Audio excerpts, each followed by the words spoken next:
Hello viewers, అందరికీ నమస్కారం. నేను మీ సుధీర్. ఈరోజు మనం డిస్కస్ చేయబోయే టాపిక్ గేమ్ చేంజర్ రివ్యూ. ముందుగా ఈ గేమ్ చేంజర్ శంకర్ గారి దర్శకత్వంలో పొలిటికల్ యాక్షన్ థ్రిల్లర్ చిత్రం ఇది. దీన్ని దిల్ రాజు గారు శ్రీ వెంకటేశ్వర క్రియేషన్స్పై నిర్మించారు. రామ్ చరణ్, కియారా అద్వానీ, అంజలి, సముద్రకని, ఎస్జే సూర్య, శ్రీకాంత్, సునీల్ అందరూ ఇందులో నటించడం జరిగింది. ముందుగా మా ఛానల్ తరపున దీనికి రేటింగ్ 2.5 అవుట్ ఆఫ్ 5 ఇవ్వడం జరుగుతుంది. కానీ ఖచ్చితంగా అదర్ రివ్యూవర్స్ కానీ అదర్ ఛానల్స్ కానీ లెస్ దాన్ 2 ఇస్తారు. కానీ మేము ఎందుకు 2.5 ఇస్తున్నాము అని అంటే, టోటల్గా మేము ద బెస్ట్ మూవీస్కి 5 అవుట్ ఆఫ్ 5 ఇస్తున్నాం. పుష్ప కానీ, RRR కానీ, బాహుబలి 2 కానీ, బాహుబలి 1 కానీ.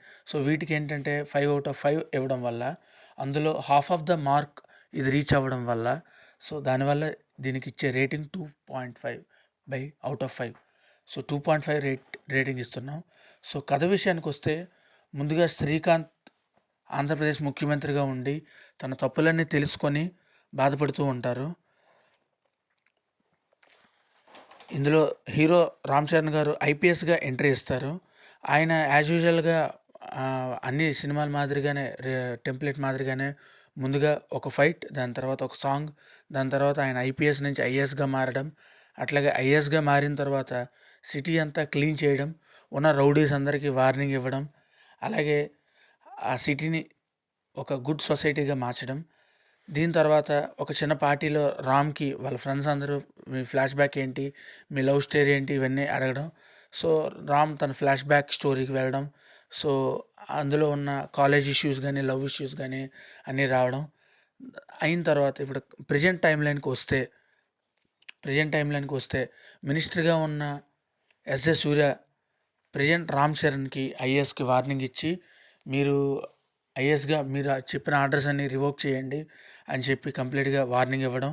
అట్లాగే దీని తర్వాత ఒక స్టేజ్ మీద చిన్న మిస్అండర్స్టాండింగ్ వల్ల రామ్ మినిస్టర్ని కొట్టడం. అట్లాగే దీని నుంచి వీళ్ళిద్దరి మధ్య cat and mouse game start అవడం. ఇదంతా ఉంటుంది స్టోరీ మెయిన్ ప్లాట్లో. అట్లాగే సెకండ్ హాఫ్లో అప్పన్న ఎవరు, అభ్యుదయ పార్టీ ఏంటి, రామ్కి అప్పన్నకి కనెక్షన్ ఏంటి, వీటన్నిటి మీద ప్లాట్ అనేది ఉంటుంది. మూవీ కంప్లీట్గా వచ్చేసరికి ఇది 1990 స్టోరీ తీసుకున్నారు. ఇప్పుడు కెమెరా, ఇప్పుడు టెక్నాలజీలో ఇది తీసినట్టు ఉన్నది. కానీ ఖచ్చితంగా ఇది 1990 స్టోరీస్నే తీసుకున్నారు. దీంతో పోలిస్తే పాత జెంటిల్మెన్ కానీ, పాత శంకర్ గారి మూవీస్ శివాజీ కానీ, రోబో కానీ చాలా చాలా రెట్లు బెటర్. ఇది one time watchable for some kind of people, like society మీద ఇంట్రెస్ట్ ఉన్న వాళ్ళు వాచ్ చేయొచ్చు. ఫ్యామిలీస్ కానీ, లేకపోతే యూత్ కానీ కనీసం ఎంటర్టైన్ చేసే అంశాలు కానీ ఏమీ ఈ సినిమాలో లేవు. ఓన్లీ ఎవరైతే కొంచెం గ్రూప్స్ ప్రిపేర్ అవుతున్నారో, ఐఏఎస్ ప్రిపేర్ అవుతున్నారో, అటువంటి వారికి వన్ టైం వాచబుల్ అంతే. మీరు ఎంటర్టైన్మెంట్ పరంగా కానీ, ఫ్యామిలీస్కి కానీ, లేకపోతే యూత్కి కానీ కావాల్సిన అంశాలు ఏమీ ఇందులో లేవు. అట్లీస్ట్ రామ్ చరణ్ గారి డ్యాన్స్ కానీ, లేకపోతే మిగిలిన మ్యూజిక్ కానీ ఏది లేదు. ఫస్ట్ సాంగ్కి, అట్లాగే చిట్ట చివరి సాంగ్కి, మధ్య సాంగ్కి, అలాగే చిట్ట చివర కంప్లీట్గా దాని గ్రాఫిక్స్ కానీ, దాని డిజైన్ కానీ, సాంగ్ కొరియోగ్రఫీ కానీ, సాంగ్ సెట్టింగ్ కానీ అవన్నీ దాదాపు 50 కోట్లు అయిందన్నారు. దానికి తగ్గట్టుగా ఓన్లీ కంటికి ఇంపుగా ఉంటుంది. కానీ అందులో మనకి సినిమా కథ విషయానికి వస్తే ఏముండదు. అట్లాగే దీనికి 3 సంవత్సరాలు ఎందుకు ఉంచారనేది కూడా అర్థం కాదు మనకి.